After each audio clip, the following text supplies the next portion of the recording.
बन गया वो टीवी है। अरे बने करे से आगे से ने तो योग वगैरह एसटी वगैरह खराब है माँ नहीं बन पावा है। सही में नहीं बन पाई तो लेकिन नहीं हुई मोर ऊपर ना तो कोई भी दुकान में ले जा सकत होएला। तो का करे जाए खर। एक काम करावेला परियम सरो दो। तो एक काम कर कहीं जाके सरो देबे। ठीक।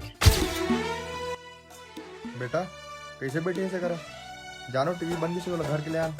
अरे कहाँ लाओ टीवी है बिगड़ गए है।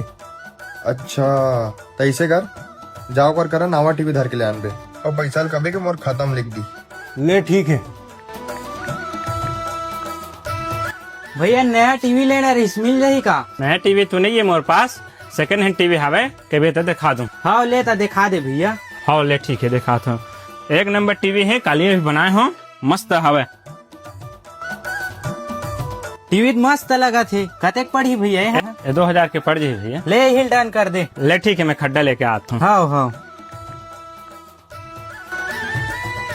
अरे तो टीवी बनवा रहा है आज का? ये दे सेकंड हैंड टीवी ले ला रहे हैं भैया। यहाँ सेकंड हैंड टीवी तक को मिलते का? ये दे अब इससे दिखाई से भैया। वही टीवी है? हाँ। ये तो मोर टीवी कस लगते यार।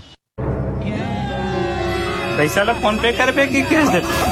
अरे सर कितने करते को घर के आदमी संग